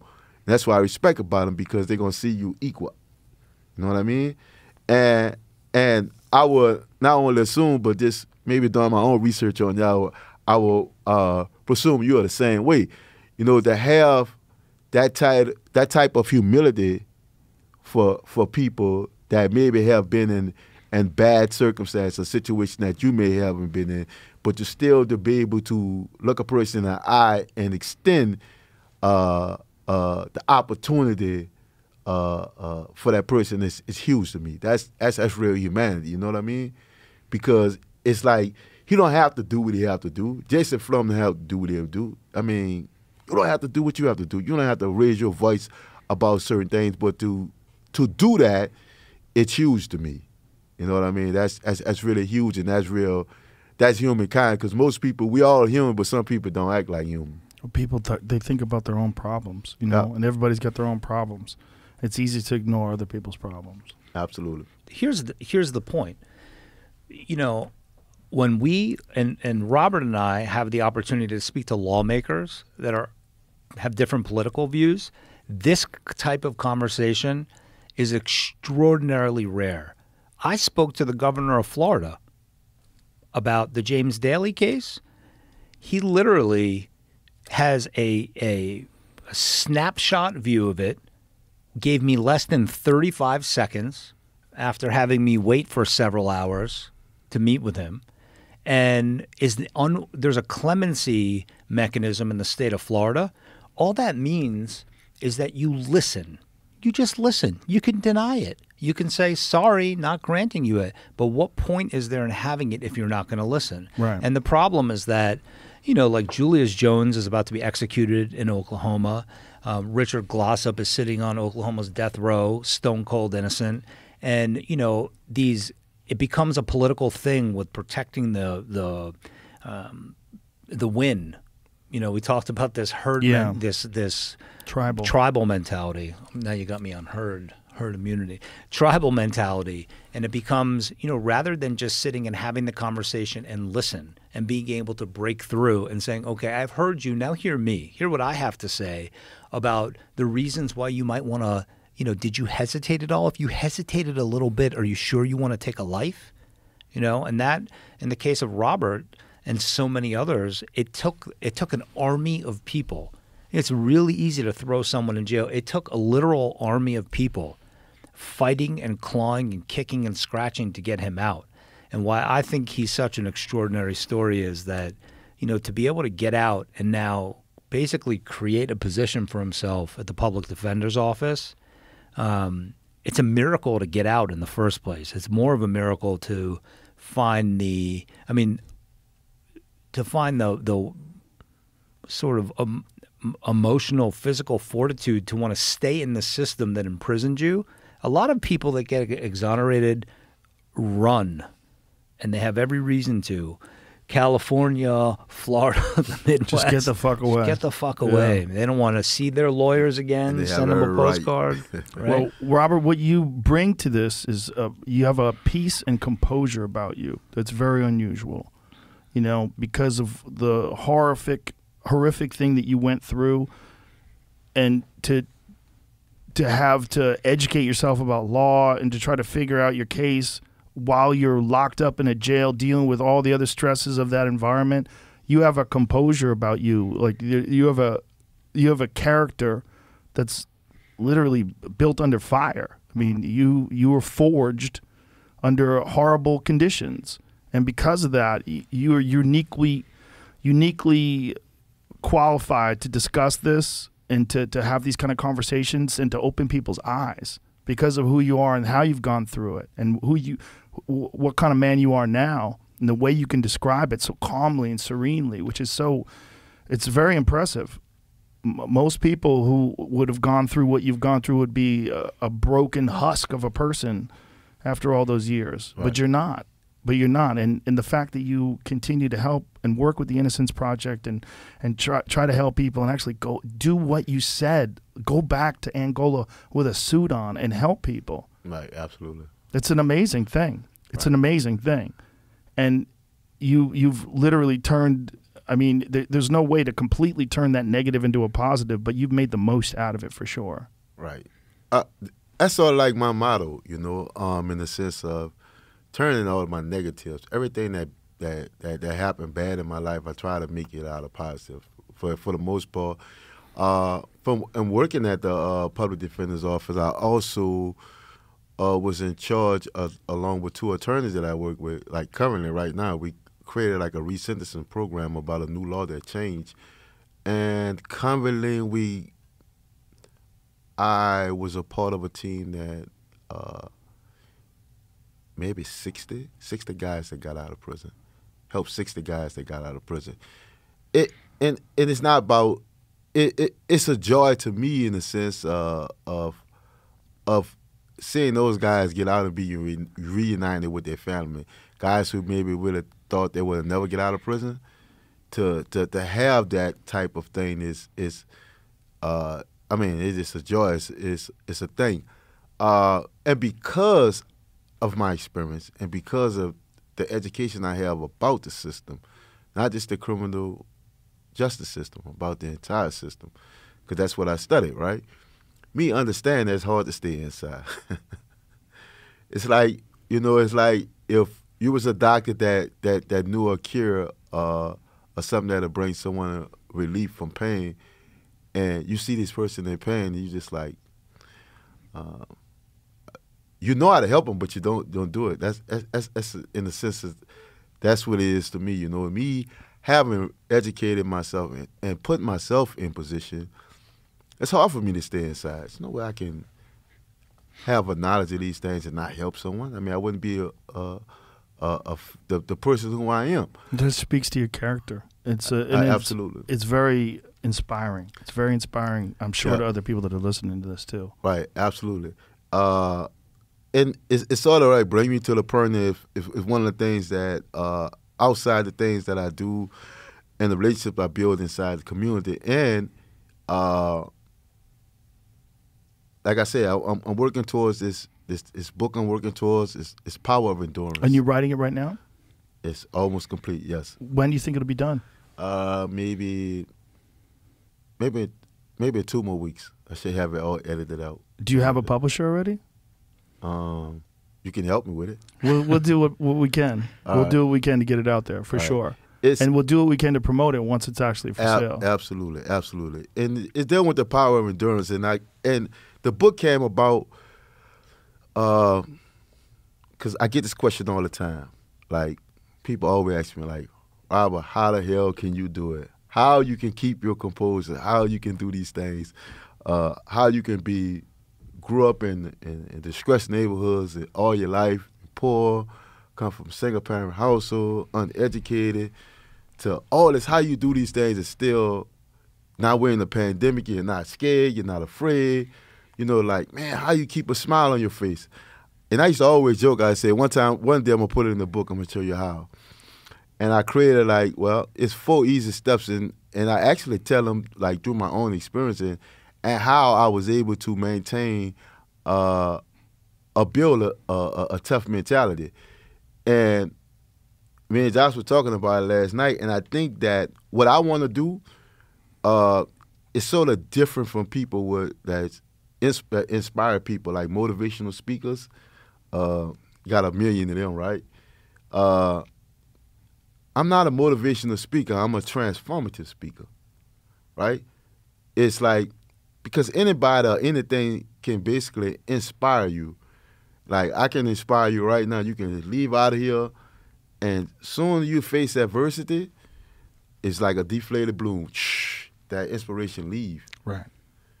But if you got a tough mentality, I can teach you how to maintain your inspiration, right? How, when you face difficulties, that you're able to overcome. You can still keep your inspiration and keep on striving. But the difference is also you're coming from a place that you've actually had to overcome something absolutely horrific. Whereas That's right. there's a lot of people that are what you would call motivational speakers, but if you try to find the actual adversity that they had to overcome, like what are they doing? Well, they're taking advantage of a thing that people desire. They desire external motivation. They desire people that say something to them that gets them fired up. And there's benefit in that. I'm not knocking it. But there's a big difference between that kind of motivation and the kind of motivation that someone like you could bring. Absolutely. Absolutely. Should we wrap this up? Sure. All right. Let us know when your book comes out. We'll definitely let the world know. And we'll try to get you in touch with publishers, and I'm sure Josh can help with that too. And anything else on your end? No, I just I know that I do this as much as I can, but I want to thank you for giving us this platform. You know, I'm eternally grateful to you for your humility, your empathy, your compassion, because if we don't get these stories told and make people realize that this is not a political thing, this is not anything but a human thing, and, you know, all it really takes is being able to sit down and realize that you're dealing with a person of mind, body, and flesh, and that, you know, they're worthy of being listened to, and certainly of redemption. And I think Robert's just a living, breathing example of the miracles that can happen when people come together to try to help. I think it's important to have as many of these people on as we can, whether it's as many cases that you could describe when you come on, or have people like Robert come on and talk about this, so people can get a more nuanced understanding of what's actually going on. That this isn't some fucking thing that, you know, may or may not exist. This is a real human being. They're right in front of you right now, and they're telling you their story, and it's real. Right. And there's DNA evidence, and there's evidence that the prosecutors withheld evidence, and there's evidence that you were innocent the entire time and that they knew it. This is important. Yeah, I'll say this in closing. That's why we're so grateful that we're like, you know, we can't express it enough, because we have seen the difference that it's already making. Thousands of emails, Instagram messages of people that are writing to me and Jason, you know, you've changed my path in life. I want to now become a criminal defense attorney. I want to become a legislator and enact new laws. You know, the amazing reach of this podcast has been transformative. Talk about transformative speakers. It's been transformative in our approach to this. And if we didn't have this platform through you, it wouldn't be possible. So you have my eternal thanks. Well, you have my eternal thanks for your hard work, and what you've done is exceptional and extraordinary and selfless and humbling. And I think, I as a friend, I'm honored to be your friend. Well, I feel the same way. I think what you do Absolutely. is amazing. And thank you, Robert, for coming on here and telling your story. And I think these stories make a difference. I think, having people on here to discuss these things, I think it can make a difference. Thank you, brother. Thank you. Thank you all. Thank you. Thank you for right. giving me the opportunity to share my story and hopefully to build from it, build from it and continue on to reach out to folks and allow people to have that conversation, allow them to see different perspectives. Sometimes that we can grow up, whether if it's a ideology or perception that's passed down from our family and from friends and just our own experiences, and to keep our mind closed, right, to the real perspectives of life. So I just thank you for giving us this opportunity, and I think that it's going to change some people's lives. It's going to inspire some folks. Start looking at things differently, So I think so. thank you. All right. Thank you. Thank you. Thank you, everybody. Bye-bye. Absolutely.